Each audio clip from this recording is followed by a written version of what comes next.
All right. we, we finally made it. Good afternoon, Benton Harbor, 49022. It is good to be back. You're back here for another Thursday of Chat with the Chief. Here today is Thursday, September 12th, 2024. And today we have some guests with myself and Chief Greg, uh, Kathy Yates, who's the supervisor of Benton Township, and the Right Reverend Maurice L. McAfee of the famed New Bethel Baptist City of Refuge Church. Amen. So, good afternoon, all. Good Greg, afternoon. Good afternoon. how you doing, man? You look like your hemorrhoids hurt. You okay? Oh yeah, bro. I'm all right, man. I'm in deep thought over here. I'm good. You are indeed. Yeah, you actually been you've had a pretty good week. So, yeah, we're here again, chat with the chief. Today, of course, we have our guests, and our topic is going to be we're going to continue the conversation from the press conference that we had on Tuesday in reference to the community violence that we have been experiencing, really not just over the last week, but just kind of has been over the last few years, and not just our community, but others. But Greg, we'll start off with you. How are you doing? How's it going over the township? Anything to share with the people from last week to this week? Actually, yes, everything is actually going great. Today, myself and Deputy Chief McKinney went out to three businesses. That would be Art and Image, Signature Toyota, and the WSJM radio station, where we're going to have them sign pretty much a letter of agreement allowing Benton Charter Township Police Department to tow vehicles out of their lots without us having to contact them first. Um, is going to detour a lot of that parking illegally, gathering illegally, and we're just at the point right now. Once we receive those letters back, we're going to be contacting tow agencies, and at some point they're probably going to follow us out to these locations. And I'm thinking about expanding this to house parties as well. You block a street, we're going to have a tow truck behind us to start snatching cars immediately. It won't be any of that. Let's go contact the owner. And I'm pushing this a little bit further. And some people think I might be out of line, but we're really trying to do the right thing here. But since everybody want to gather at New York Fried Chicken, after hours, we're going to take our warrant pickup list. So when we start seeing those who have warrants, then if we have to make arrests right there, that means we don't have to go all over the township and the city to look. We have them all in one place. It's a beautiful thing. It's a win-win. And that's what I'm doing at this point. Okay. I had on my hand had momentarily lost network connection, but I caught most of that. So that's tremendous. Sounds like you working on your Benton Township version of tickets and tow trucks. Yep. That's one of the things that we do here also is just kind of tow vehicles. And what we use is generally vehicles that might be illegally parked on the street or on parked on streets that are no parking. And of course, we have the no parking between 2 and 4. So that's something that we have done.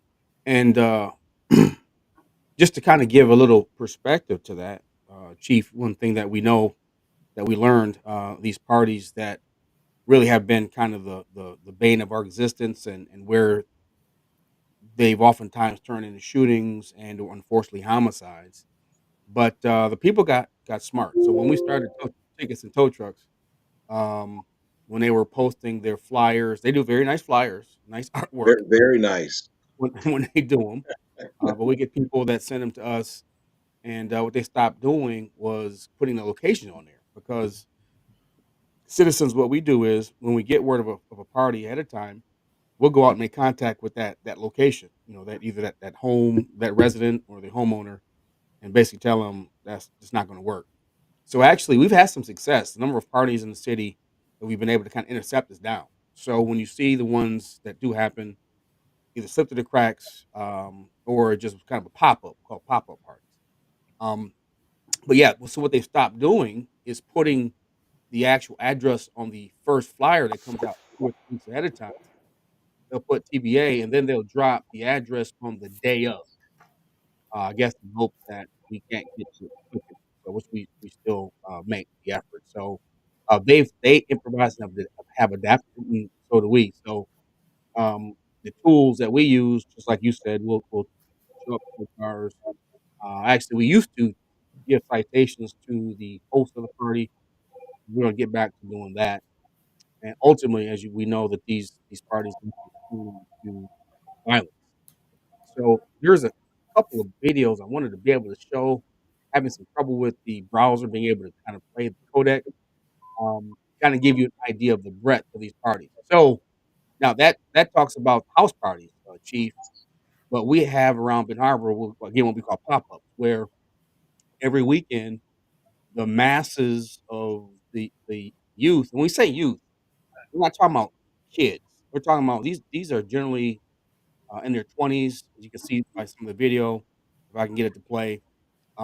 This is just that young group that just likes to hang out. Right. Even though we know that there's probably going to be some type of act of violence about at least 90% of the time in these situations, they still go. And what happens is it's hundreds of them, hundreds. And they used to drive around from location to location. You know, we push them out of one place, they go someplace else. For whatever reason, I have no idea why the city is the biggest magnet where people want to come and hang out. We're 4.6 square miles. We don't have a room. So this year we've seen them at City Center Park a couple times. Of course, the regular cast of characters: 202 North Fair, Yarborough Park, certain blocks they'll go and take over A&D. And to give you an idea of the breadth, when I say hundreds, that's not an exaggeration. When we go there, try to respond. If we can't get to it early, the traffic is so bad because literally it's hundreds of people.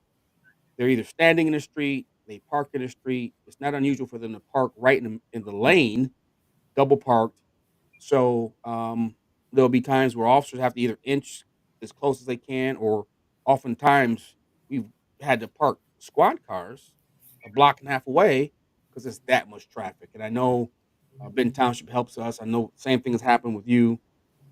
Chief, yours is a little different than mine. What do you see with these parties in Township? How do they do it? Honestly, it's pretty much the same as in the city. And it was funny is that when you guys shut your parties down and shut your legal gatherings down, then they pick a spot in our area to finally congregate at. Remember, we had the shooting down at River Park. Um, it's funny that most of the people that were involved in that wasn't from this area, but they still saw it as available. Right. So we responded to that with contracting with a security company on weekends just to make sure that we can keep a handle on the things that our normal patrol units would do, but are normally tied up on taking calls, throughout the township. Um, so yeah, we have the same problem. It's just that they move in groups from one section to another, and you can. It's almost like they caravan. They pick a spot Yeah. and they just go. Right. Yeah. Absolutely. So one thing I will say though, on a positive note from last week, my last month public safety report, I had indicated we had about 3 months in a row where, of course, elevated stolen vehicles, stolen recovered vehicles. That these were young juveniles stealing cars. You know, the Hyundai's and the Kias. Some cars being stolen multiple times. Also, our home invasions were up a little bit, and burglaries to vehicles. But I'm happy to report this month we had a meeting with our staff, and we put in some directed patrols and some different strategies. And stolen vehicles has dramatically dropped from last month to this month. I'd like to think it's because of the outstanding work of our police officers. And let me say this. Let me be the first to say it. The best cops that work in Marion County work for the 49022. So I have to agree with that. I think I can say that Yeah, proudly. I You have to want to agree do with. if you want to do police work, here's where you come to do it. This is where So you come. home evasions were precipitously down, the stolen vehicles were down, and the Viennese vehicles. So we're happy with that. We'll continue to watch that trend. So moving on, I want to get to Pastor McAfee here again, a great leader in the community, a brother of mine for many years. Love him dearly. He's a person that says it how it is. And sometimes, thus saith the Lord, is not easy. So I want to hear from Pastor McAfee about, from his perspective, of these gatherings which lead to the violence in the community. And then I want to hear from Miss Kathy Yates, who's the township supervisor, who has a vision for Benton Township. And we're going to hear from her. Then we're going to play the press conference that we're talking about in case some of our viewers did not get a chance to see that. And then we'll kind of go from there, kind of moving forward. So, Pastor McAfee, you do a lot of work in the community. Tell us about the things you experienced, what you learned, and your thoughts on it. Well, one of the things that I'm learning it is that we got to get our kids back and get them back active in the things that kind of when we were growing up, sports, different things like that, after school activities where they're around positive people. A lot of our kids are not involved in any type of after school activities. I mean, if you check with most of our schools, our junior high or high school, even our band, our numbers are all the way down across the board. Some of our most talented people in the street are in the streets on a daily basis, and they're getting caught up in the what I would call the rush of the crowd, because they're not being challenged or engaged in anything else to do that's positive. So that's one of the things that I've engaged with our youth, and then the disconnect of community value. Where Yeah, and what I mean by that is not understanding that some of the behavior negatively affects the other part of the community. For instance, we drive down the street with no insurance. I run into you, Chief McGinnis. Your insurance goes up. I jump out of the car and run because I have no insurance. Those things are negatively affecting the community, and I don't really think they understand, the consequences or even how property value can go down by having such parties and certain things happening in the neighborhood. When the homes are assessed, property value goes down. So I think there's a lot of things that we have to educate them on why things are the way they are, and of course get them back involved in something positive. And I got some ideas that I've been working with the schools and things that we'll share later. But that's pretty much my concept on things right now. And I say to parents, if you need help with them, let us know.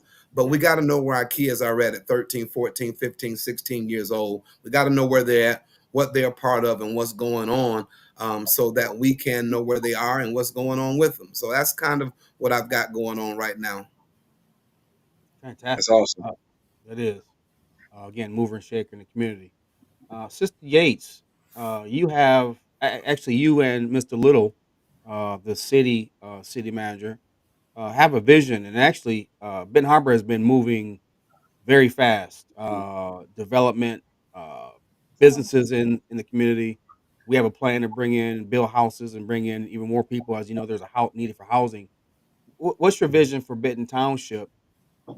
One, and two, how do you see you working with Mr. Little in the city? Again, we're 149022. We share similar issues. What are some things that you have in your vision? Well, number one, Mr. Little, also going back to Ellis Mitchell, we've been working together as a team before because we see things for our communities. I'd like to see in Benton Charter Township more commercial buildings. We've lost pretty much half of our commercial, and especially with the mall. I want to work with them to start to rebuild the mall, probably not at the size it was, but to start small and move up, maybe doing a third at a time. I'd like to see us get family restaurants in here, more of our young people working at the school, teaching them how to save and build capital. We as a community need to go back to that old mark where we said, the village take care of our children. And you shouldn't get offended because someone says something to your child that's going to help them be productive. Because sometimes negative criticism help you develop into a better person. We need to be honest with each other. We need to be moving forward and not so quick to judge.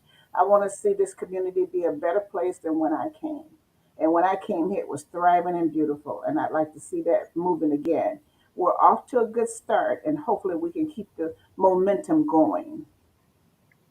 But we Okay, have to have it safe. We want people to feel that they can shop safely anytime, day or night. And with the way what things have been going on, people are not feeling that way, especially the older generation. They don't want to go out at night because they're afraid of things, and we want them to be able to feel that they can go and come anytime they get ready. And so that's where our police department comes in. And I called the attorney myself yesterday and had him draft that letter for the store owners to sign because I'm real serious about towing. If they can't stay from up there, maybe hitting them in the pocketbook will help. And they know getting those cars from being towed is going to be expensive, but they can't continue that behavior. Absolutely. So that puts the ball back in our court for Chief Abrams and I to make sure that we have a safe community, and that's where the gap comes in. And I'm going to play this press conference um, because it seems like there is, unfortunately, for the younger generation, again, they seem to be predominantly in their 20s that just gravitate lawlessness and hedonism. Like there's just kind of no respect for people's property, be it public or private property. And I think there's a number of things that we can probably postulate on why that is, but ultimately it's going to take all of us, not just police, not just government, but community, neighbors, residents, churches. How do we get the churches back to have an influence in the community as they used to do, had back in the day? I'll let Pastor McAfee talk to that. But I'm going to go and play the press conference from Tuesday. Uh, I thought that was very well attended by media, as well as we had um, citizens and organizations that came. Was really refreshing. But we have an issue, and we actually had also not just to talk about an issue, but some solutions as well. Solutions. So I'm gonna play that press conference here.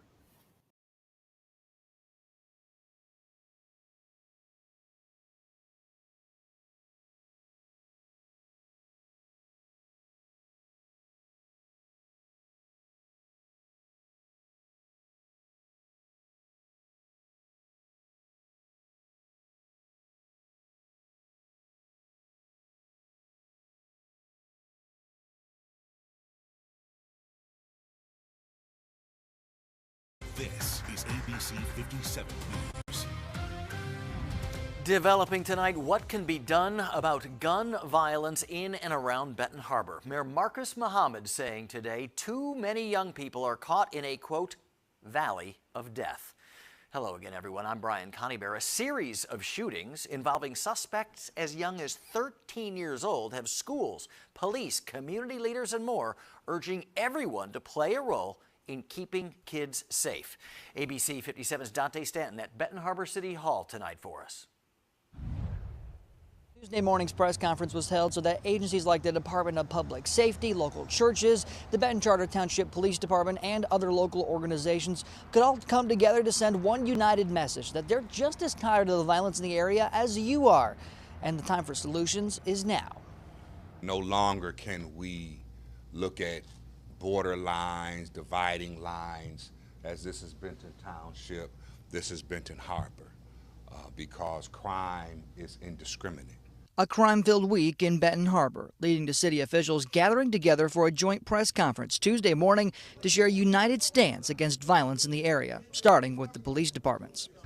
Well, I think that we are unique because I think we are, as far as I know, at least in Barron County, the first community where two municipalities, two chiefs have come together realizing we're all one. When it comes down to it, we're all the 49022. Public Safety Director Dan McGinnis describing 7 notable incidents in the past week that led to leaders calling for Tuesday's meeting.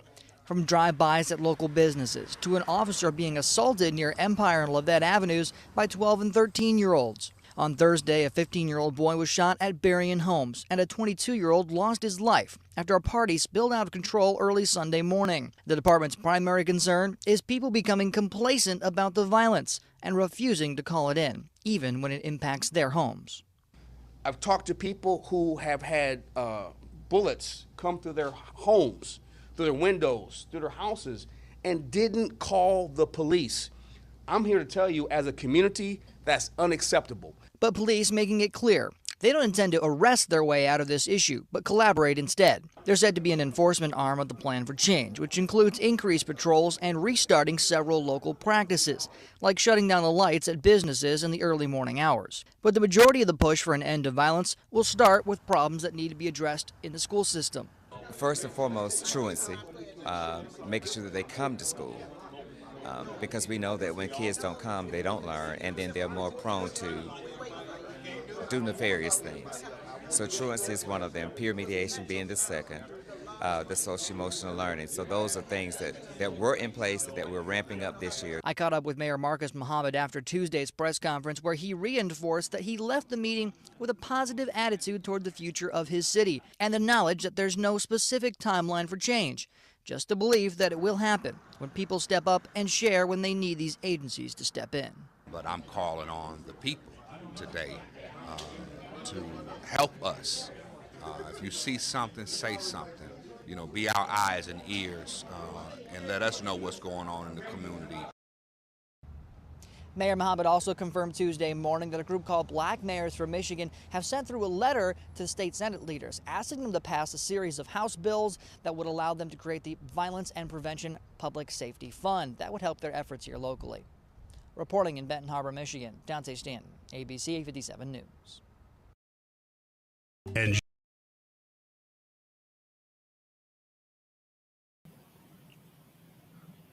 So it's a great actually article. Let me try here um, to kind of show you some shots.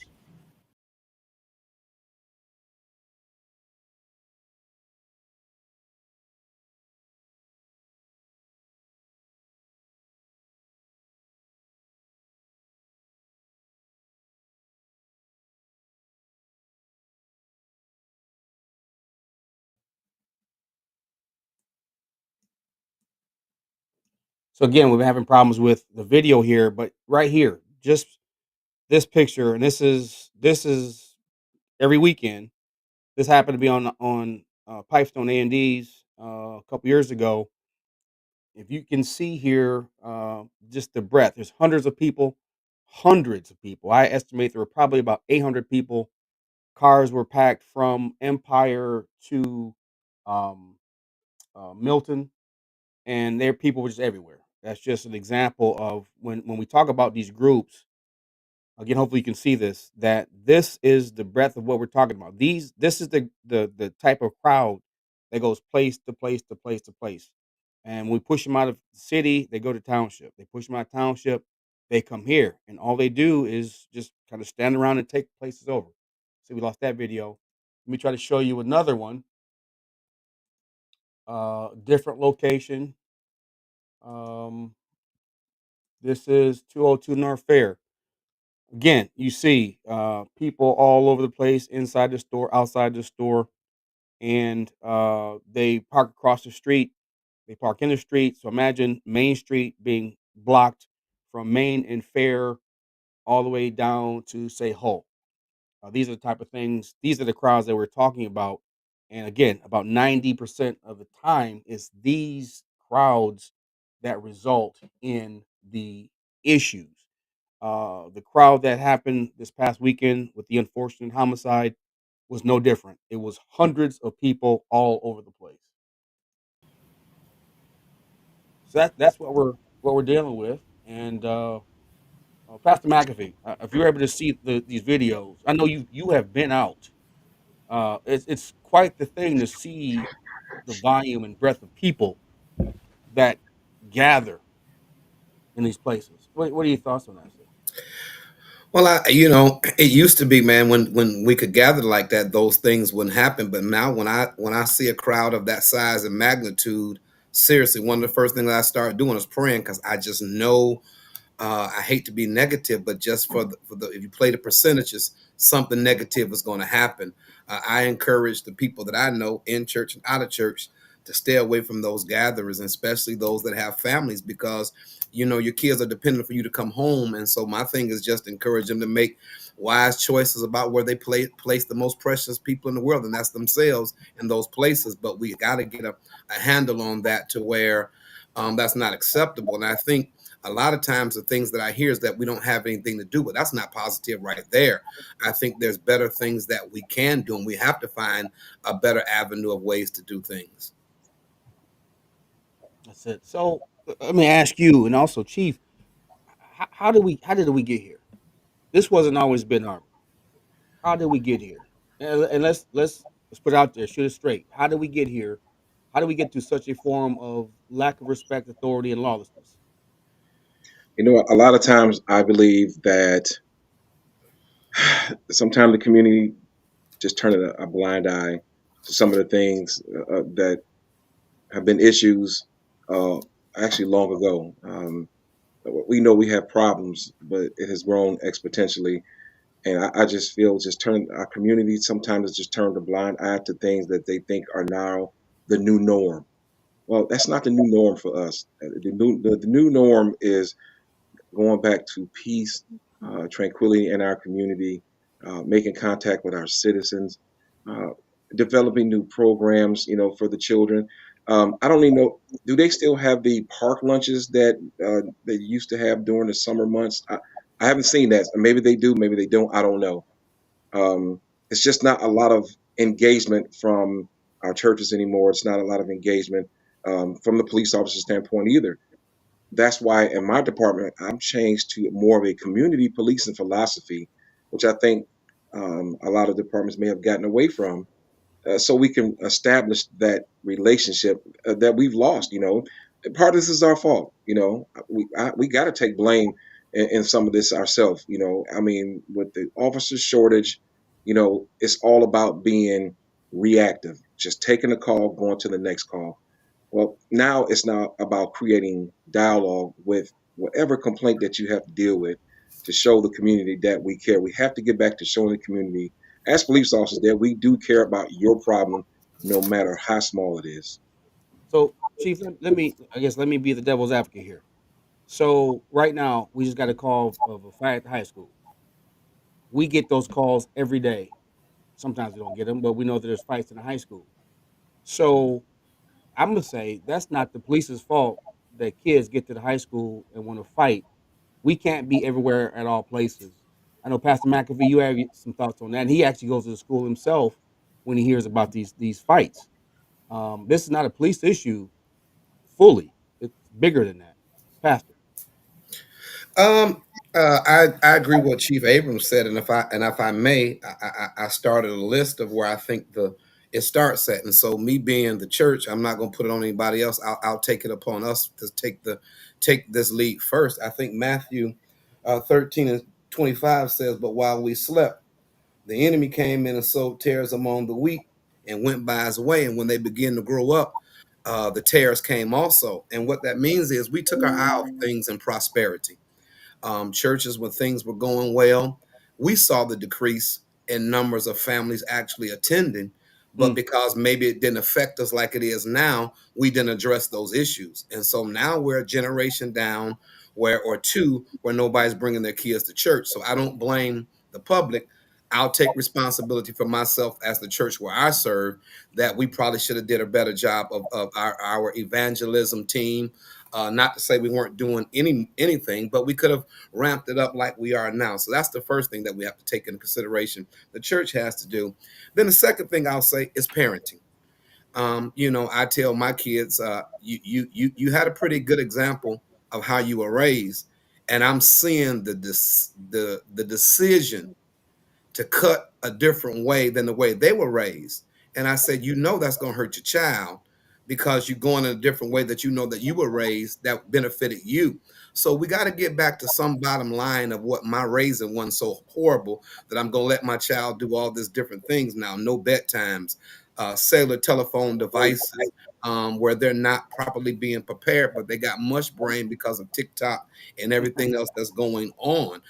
So, from a church perspective, a parenting perspective, and then from a community perspective, the community has also kind of went to sleep because now we're saying, I'm not going to say anything to anybody. Yeah, we got to say something to them. Say something to your neighbor that's parking the car on the front lawn who renting, but yet you own. Hey, man, that's bringing my value down. Do you mind if you not park in the front yard? I mean, we have to start conversating with each other also to hold each other accountable on these things. So just in a mirror thing again, I think the church has to do a better job of position itself to do what we do, and that's offer Jesus Christ. But we can't offer Jesus Christ if we don't come outside. Because we know now that people aren't coming, so we gotta shift now, and make sure that we're going outside doing things like that. And also, parenting. We offer help with parenting. One of the things that we're working on with the school is do a parent appreciation night, to where we're going to bring the parents in, cook them a nice meal, and then talk to them about ways of how we can assist to help with their kids. I'm not promoting my church, but these are one of the things that we do to help people. We do free budgeting classes. We do free classes on how to prepare a budget, how to pay your bills. We're doing those things to address some of the needs that when we come in contact with people who call for help, they really don't have a concept. So I think we just got to address a major issue from our generation to the next generation. There's been a drop in teaching. And so what we assume people were knowing or being taught, they weren't being taught. So we have to address those issues from the church all the way back. I call it going back to the basics. Mm, that's good. Supervisor Yates, let me ask you a question. So, you may have a year or two uh, years on us age wise for the most of us here. So you came up in a time where I remember back when I was little, when we left, 1454 Union, take off with my dad, my stepmom. Oftentimes we got in the car, took off, didn't lock the door. That was back in the 80s. When Benton Harbor, that's just how it was here.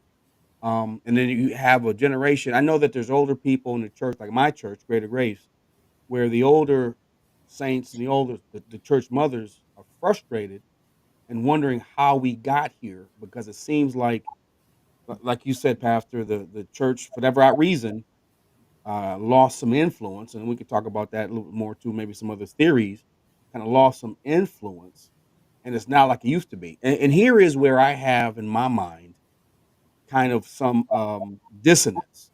Understand this is a different time. Understand that churches need to improvise, adapt, and change with the times. But I think there's an extreme where churches go too far over and become too commercially, they Too become too worldly. catchy, ultimately become too worldly. I listen to some well, I don't listen to it, but I hear gospel music that I can't tell between R&B, R&B, neo soul, or gospel. So I believe, and at Greater Grace, we believe that yes, we can change with the time. Yeah, there is a place for podcasts. There is a place for place for streaming, because I think, and Pastor, I think we agree, streaming has hurt the church, and we're not going to stream at Greater Grace. We'll have some things available online, but you need to come into the church and feel the power and be with the saints. Forsake ye not the assembly of yourselves. So that's important, and you can't get Right. that online. That's probably a discussion for another day. But how do we get back to Supervisor Yates, bringing back some of the traditional ways? When I say ways, I'm not talking about the churchy religious ways, but the ways of community and how churches were families, how neighborhoods were families, We even if you need didn't people necessarily to go care to about church each all the other. time. How We need how do we bridge the gap to where we are now from your thoughts? But we need people to care about each other, and that's number one. You know, it's not that we have to live with each other, but enough to care. And when you care about someone, that means that if you see a child doing something, or even you want to reward that child, you should be able to do so without any feedback negative from the parent. They should be saying, you know, they should be commending you and want to work with you. If we treat children as all our children and we're a village, then things will turn out to be much better. We need to be grooming our children for tomorrow, not keeping everybody separate. And that's what it seems like now. Nobody know what's going on. Some of our parents, they're trying to work and put bread on the table. So there are things lacking in the home. Let us help you. Let us get those children into an atmosphere of having fun with other kids their age, playing ball, doing games, homework. If there is something that you don't know, someone else knows it. Don't be ashamed to ask. We're here to help. And there's a lot of, I belong to the Alpha Kappa Alpha sorority. We believe in helping people. There's a lot of other committees and sororities out there. They're willing to chip in and help our community. Let's take these resources and make them work for us. We know we got the churches, but there's a lot more. We just have to say where it is and where we want to do it at, and people will come along. But we need to save our children from themselves. and that's what we are. And little brother is seeing big brother act like this, so he's thinking it's okay. So he's getting what he wants. That's the way you should act. No, that is not the way you should act. We want you to grow up to be a fine, productive young person where you can get any job that you desire. We don't know. We could have the next president living here in our community. The world is open to each and every one of us who want to express ourselves in positive ways. But you don't want to have things on your record that you have to have expunged to move forward. We want you to be the best you can be at all times. that was that was awesome. You know, Absolutely Dana, correct. 100%. I just got a response from Yes, sir. a Margaret Nicole who chatted in. And she stated, "We as parents must be mindful of how our children are watching us. They're watching how we handle conflict. We have to lead by example. We have got to teach our children to solve conflicts with words and discussion instead of violence. It could save lives." So true. How better can you put it than that? So true. Conflict resolution is probably one of our biggest problems with our youth right now. They don't know how to handle their emotions, maybe because they weren't taught, or maybe because they just had a lot of bad examples. I don't know, but I think getting to the root of violence deals with conflict resolution. Dealing with your problems without having to shoot somebody really is what it's all about. I, So In go ahead, school, Pastor. to teach that, we need to put people across from each other and let them work it out, and we guide them through the process. We need to start that right in the schools. and also I like that from Miss Margaret Nicole too. Also, because also we have to be willing to admit. I'm one to admit that we had last week a little disagreement, but I'm glad to say that me and the mayor and he posted it. Yes. We were able to go into a closed door and address the situation. So we can have some conflict disagreement, but I think when the adults commit that, hey, we had a disagreement, we might have didn't handle it initially right the first place, but we didn't fight. We got in the room and had a conversation.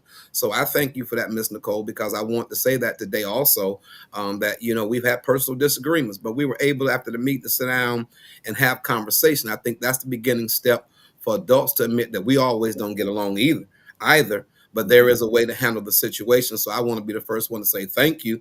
And again, I'm one of those ones that probably didn't respond right, but we were able to get in the room and have dialogue. So I want to just personally say thank you for that. We do have to do better as adults because kids are watching how we do conflict. So that's why I wanted to make sure today say that we got behind closed doors and address that situation. So thank you.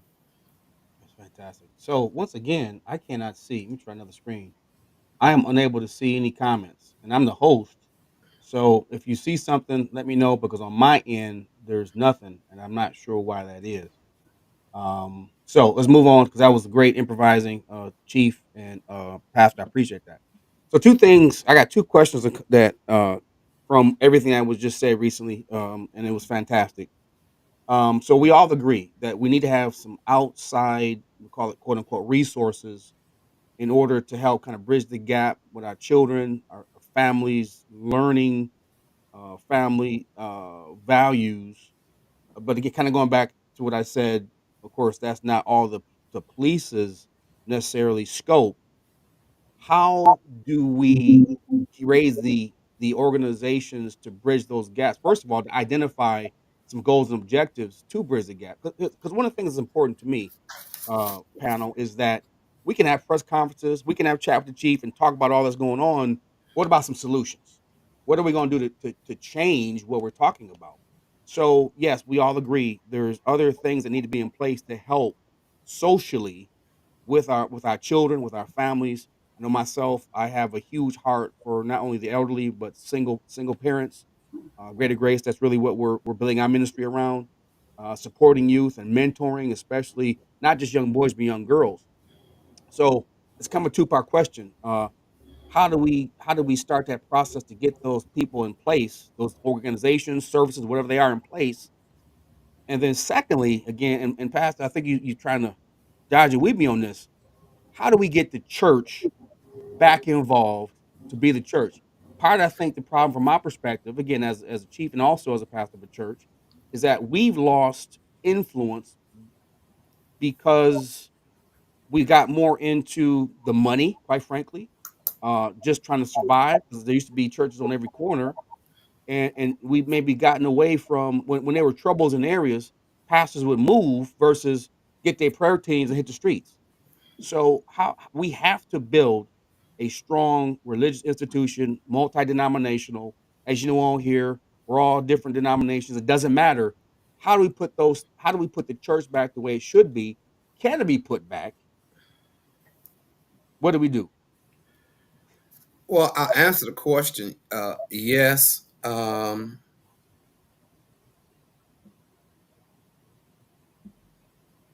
I was reading the comments, so I'm sorry about that. No, it's fine. I can't say them, so go ahead. One is, I think, yes, it can be.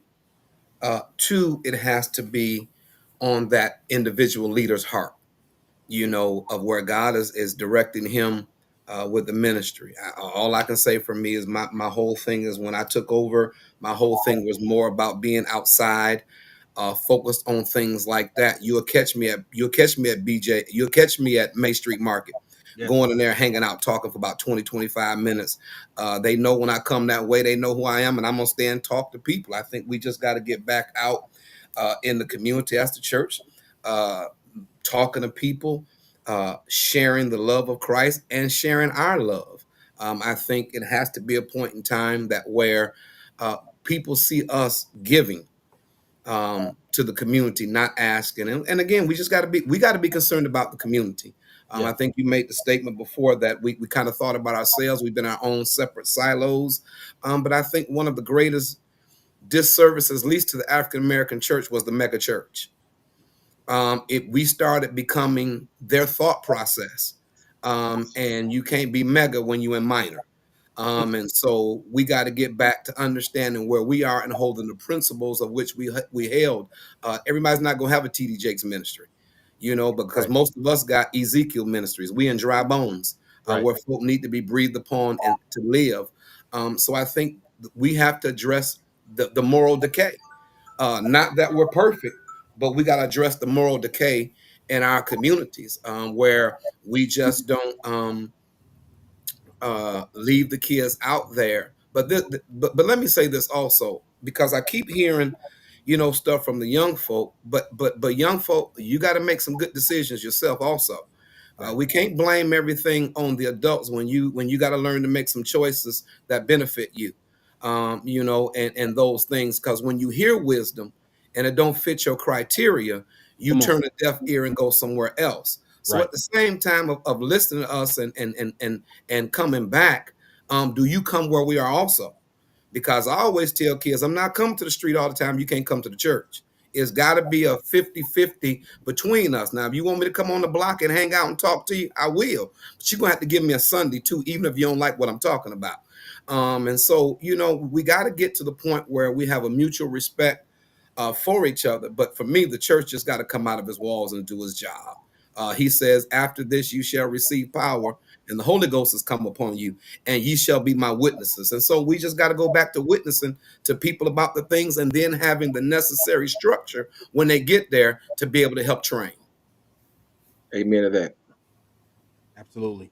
So I guess honestly, panel in real time, we have an incident at the high school. Got a note: school lockdown. Girls fighting in lunchroom.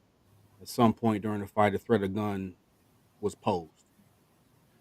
This is what we are dealing with, unfortunately, on a daily basis. And I think that Benton Harbor, we're gonna right the ship. We will, but it's these things that make it so difficult and disheartening. And that's why I guess I say it might be going circular. Of there needs to be more people stepping up, but at the same time, we can't worry about everyone else. Um, I will say this to be positive. Um, we're seeing, at least at my church, young people coming to church more and more. There's young people coming that are teenage and late teen years alone, not by themselves with their parents. That's good. Obviously, we want the parents there, but I think there's hope. So when I see that there's fighting at the high school, I still think there's hope because I believe that this generation also is crying out for leadership, for relationship, for love. And I think, unfortunately, there's some parents out there that maybe had kids young, their life changed a little early, that maybe didn't have the tools to provide those things or missed them themselves. And that's where we have to step in as the church. And going back to what Chief Greg says, yes, community policing, to not be heavy handed, to be able to support our families, not just in instances of law breaking, but Right. instances of family building. That's probably a whole nother discussion itself.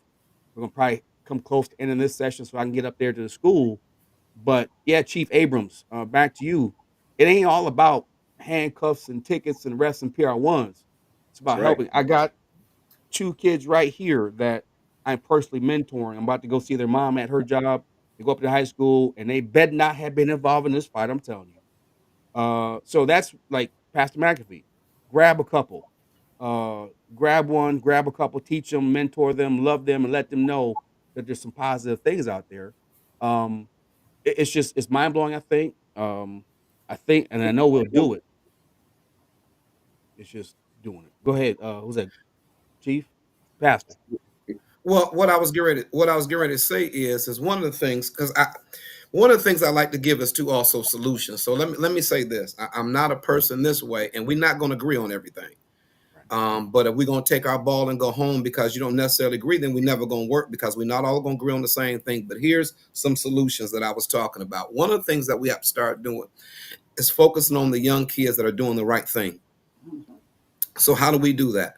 So I reached out to Dr. Butts and I told them contact the school liaisons, find me 45 kids from the age of 10 to 14, set their criteria of what they can do.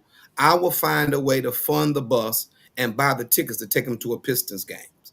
There are some things that we can start to do to move our kids into positive areas and things. But it's going to Yes. take a whole lot of creative thinking and some of the other things. So those are some of the ways that I've been thinking about how to get our kids out. I do know where a private pond is. I did learn how to fish at a pretty early age. We can take some of these kids to a private pond to let them experience some things that they never have before. Let's put some natural resources in their hands instead of them being able to put their hands on guns and weapons, because once they get open to some different things like that, in my opinion, it opens a whole new world. So those are some of the ways, chiefs and uh, Miss Yates, we can supervise Yates. Those are some of the ideas that I've been thinking about running past people. Um, so that we can do those things. And so I think if we can get our kids into that, it gives the kids that's in the school something to aspire to. So, it's just not my report card, but hey, we got a chance to go to a game. Yeah. So mama, I can't be late this week. I got to be on time because that's part of the criteria. So I Mhm. think there's things that we can do that's low hanging fruit to Yeah. start off and then continue to work our way up. And so I don't want to be all one of those guys, but there's a taekwondo school around here that we donate to help out. Let's get our kids in something positive. Our youth baseball league with Mr. John Sams the fourth, I believe, is doing a great turnaround. We've invested in them because we want to see our kids when they go to the playground to have a great field to play. So I think there's some things that we can do small that will start to change the outlook of what our city is and what it does with our youth. That's terrific. And that's simply what you just named was called ministry. Chief Abrams, you actually eagerly you got so he be at home at night, his head be racing. He loves his community and he's in a position now that he can do something. And he's texting me different ideas and he calls me, uh, Chief, I almost call him Pastor. Chief Deacon, give us a couple of ideas you had for community involvement with our youth and relationship building. Well, first, when Pastor McAfee mentioned about the Detroit Pistons games, I'm all on board. I'm chaperoning all day. I am there. And yes, I'm sorry, Dan. I don't let you get much sleep. I don't sleep much. And after the press conference, my head was just racing on what can we do? What can we do? So I threw out some ideas. Well, you came up with number one, the Gus Macker tournament. What better way to bring our community together, man, than 3-on-3 basketball? Mhm. And then on top of that, I started thinking about maybe having a police, versus some community basketball players where we raise money, to help fund the Detroit Pistons game we want to go to, where we get some officers together, we get some community members together, we go play basketball at the Fair Plains School, at the Ben Harbor High School, charge $2 or $3. That money goes into a fund, and then we use that money to help further our endeavors of what we're trying to do right now. Um, and I just want to allude to something that keeps replaying in my mind. I'm just reading something from Shaquille Turner, and he makes a good point. We're not. I think the issue is, and I'm hoping this never happens again. We're not seeing consistency in our programs, and that Come can on. be for a dozen reasons. And I just want to make sure that we don't drop the ball on what we're trying to do. So that's one of the reasons I think my head races, because boots to the ground is what's going to get this thing done. Yep. We have to put boots to the ground. And Mr. Turner said it best. We need to stay consistent in what we're trying to do and what we're trying to achieve. That's awesome, and something just came back to me, which I used to do years ago myself personally. Something also low hanging fruit, because we had a lot of kids who actually never leave Benton Harbor. I've met several kids through the years that never been to a restaurant outside of Burger King, McDonald's, or Lark's, or Shark's on Empire. But I would take kids to a Western Michigan football game. Those tickets are very easy to get, very inexpensive. You can take 10, 12 kids there and spend very little and let them get the opportunity to go to a game. Also, we have Grand Valley. Again, I'm a football guy, as y'all know. I'm also a track coach, but track meets are extremely long and boring for a few seconds of running. But to be able to take kids to a college campus, Right. not only go to the game, but then tour the campus afterwards and say, "Hey, Benton Harbor children, Benton Harbor kids, this could be you." And I think we have the to get the things in place so they're having success in school. And all this we talk about, you might be saying, well, you're supposed to be talking about violence. We are. We're talking about things in place to stop violence as That's kids right. grow up and get older. They'll get aspirations, they'll get dreams, they'll get visions and morals to be at home at 3 or 4 o'clock in the morning, getting ready to go to church, hopefully, but at least going to class rather than being out where things lead to shooting and violence. So these are some very easy things we could do, low hanging fruit. We're looking for other churches, organizations to kind of jump in and help us. And I follow the lead of Pastor McAfee, of course, walking step hand in step with Chief Abrams, and I believe, and I'm gonna make sure to put on the record when we come to Supervisor Yates and say, "Hey, we want to do this," she's going to be like, "Yes, hopefully." So we're gonna get out of here. Supervisor Yates, give us some words of wisdom, your thoughts, some closing thoughts, and we'll wrap this up, this episode, and get on out of here. Well, as a community, I know people think things are stagnant and standing still, but we, our small group, we need help. We need people to join us, and we need to keep moving forward and never looking back. We want our kids to have better than what we had. And I believe that's true for every parent. But we have some parents out there struggling, and that's why we're where we are. Many of the parents of the children who are out late at night, I bet you they're sound asleep and don't even know most of them are out. So we Mm, need to keep moving forward. We need to involve the parents. We want them to keep their eye on their children because when your car get towed, we can't get your car back for you. That's between you and the towing company. So we want to tell you up front when the towing starts this weekend and you're getting the word of wisdom, it's not on us. It's going to be about you. So know where your children are, know where your vehicles are. We And care Apostle about you McAfee. and we want nothing but the best for you. no, Chief, I just want to add, as I was saying, the sports thing is just the idea. That's not the only place that we're going. Absolutely. My goal is to get us to the Smithsonian in Yes. DC.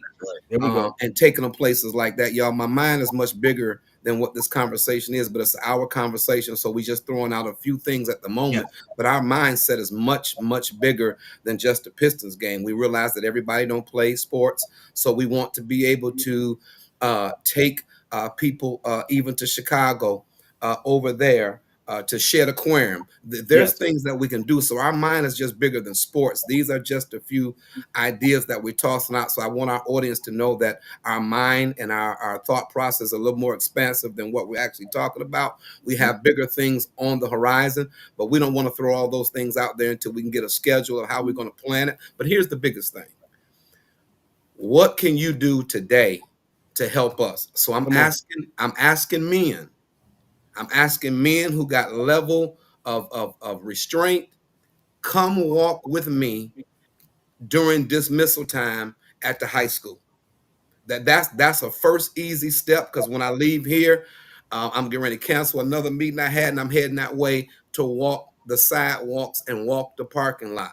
So some of you that was here today or listening, that's a good place for us to start. Is Come to on. go up there today, walk the parking lot during dismissal, and get to know the kids, and then we can put a form together to possibly hear some of the kids say what they want to say. But this is what I'll say in closing on that. I'm willing to listen to young folk and their ideas, but when you 12 and 14, your mindset change at 24. So as the adults, even though we listening, we still have to put the parameters together to help them, because part of the problem is we've let 14-year-olds make decisions that they're not ready to make. Come And we on. can't keep putting them in those decision-making situations where they're not ready to make them. Prime example, I was not ready to be left at home at 15 by myself. I did not make good decisions because I was trying to call girls and get them over to the house. We got to be real. We got to Amen. Come on. we got to Yep. quit acting like we weren't kids before and some changed and your kid is an alien and they got your DNA. What you like, most of them like. What you did, they trying to do. So we just got to get back to some real down to earth uh realization of some things, and just understand this is the path that we're traveling, but it's a path that can be corrected. And I believe with everybody pulling the same direction, we're gonna get where we want to get. That's fantastic, Pastor. Yeah, it And is. to your point, absolutely correct. We're mentioning sports here. We don't have time to mention all the ideas and the projects we want to do.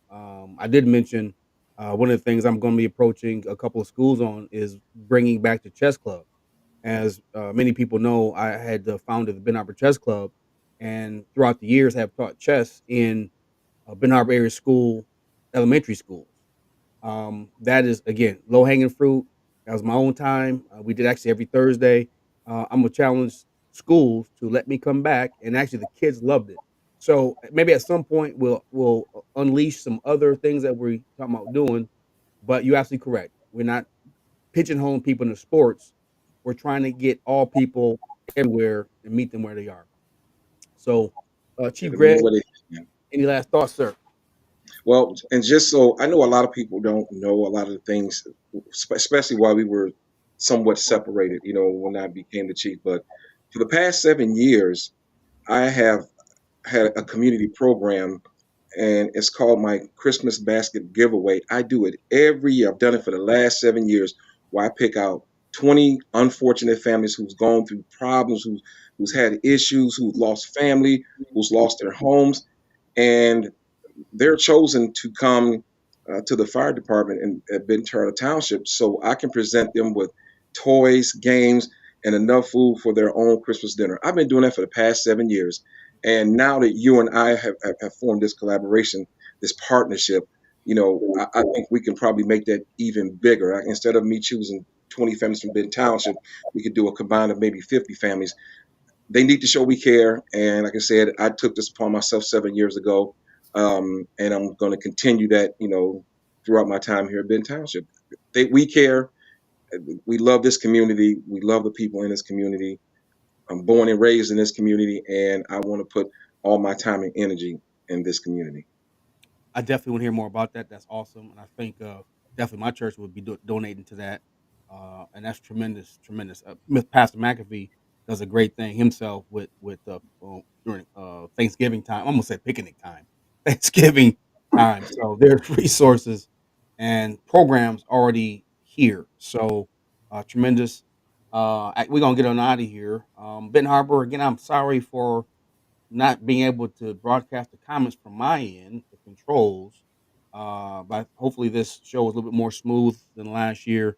I figured out the microphone problem. I was hitting the wrong button. It was user error. Y'all know I'm not that smart. But until next week, I really want to thank Pastor McAfee. Again, we're going to meet up here at the high school here shortly. Chief Abrams and of course Supervisor Yates for the job she's doing in leadership and coming on and allowing us, I say us, Greg, to be part of this chat with the chief so we can talk to our community, the 49022. I guess I'll look at the comments on Facebook. I'll try to answer some. But until next week, Ben Harbor, we love you. And also, no, we want to hear from you. If you see something, say something. We had a point where people were stepping up, they were reporting things happening in the neighborhood, we were making arrests, and the more you speak up, the quicker you let us know, the quicker we can make arrests and solve those situations. So again, there's more of us than it is of them. So until next week, again, I think my panelists have been tremendous.